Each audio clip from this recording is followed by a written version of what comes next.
Hey everyone, welcome back to the jungle. Today, we're going to be looking at the frogs. They come in all shapes and sizes, and this guy you're looking at right here is the Cuban tree frog. It's invasive to the United States, so if you find them, you're going to be able to make them your pet. This video is unique because we're going to be moving away from reptiles and delving into the territory of amphibians. These creatures love the water, as you can see. And this hobby is so soothing to me. I just love looking at nature. Now look, I did say if you find a Cuban tree frog, you're going to be able to keep it, but that cannot be said of these guys. Say hello to the white tree frogs, native to Australia. It's commonly known that since the 80s, Australia banned the export of all their native animals, meaning if you're outside of that place, you're not going to be finding any white tree frogs that aren't captive bred. But that doesn't mean I can't try my best to simulate the jungle. Here, look at how much they love the water. There's something about frogs. If I had to be reincarnated as an animal, I don't know why, but I'd probably pick an amphibian. They seem just so content with life. And wow. These geckos and frogs are just so peaceful with one another, eating crickets and climbing around, having a good time. Let's see if I can get closer, get a good shot. And oh, sorry about that, friend. So fascinatingly enough, white tree frogs are able to live up to 20 years. That's right, I expect to have these guys for a long time. I don't mind it though. As far as I'm concerned, they can live here as long as they want. One of the things that I think is so important for these animals is a big watering pool. It's just something they love to hang around in. It's gotta be said that cohabitation doesn't lead to friendship.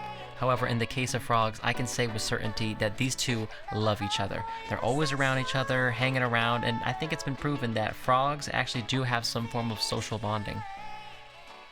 These two even get along with the Cuban tree frog. And here's a crested gecko just laughing at it all. Today, we're not just looking at tree frogs. Nope, we're also going to be heading to the big jungle and seeing our large friends. That's right. What you saw was a Pac-Man frog, and now we're going to be looking for an African pixie frog. Both of my frogs in here love to burrow, although my bullfrog definitely does it way deeper and only comes out when it's time to eat a lot of food.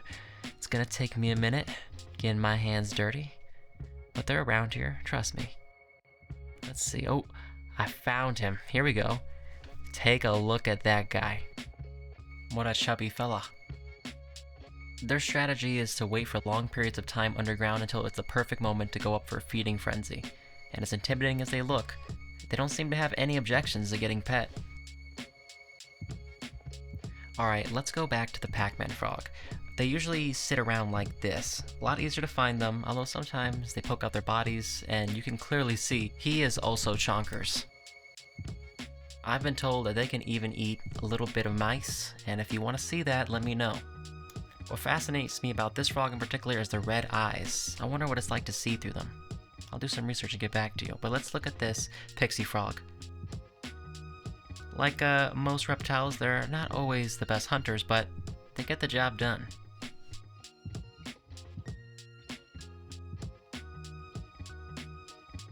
As always, I could use some names for my friends here, particularly the frogs.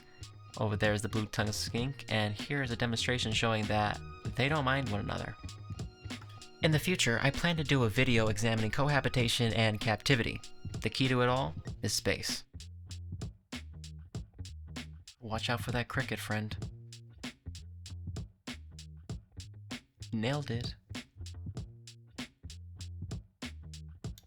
Next video, we're going to be examining the skinks, and if you're interested in that, let me know.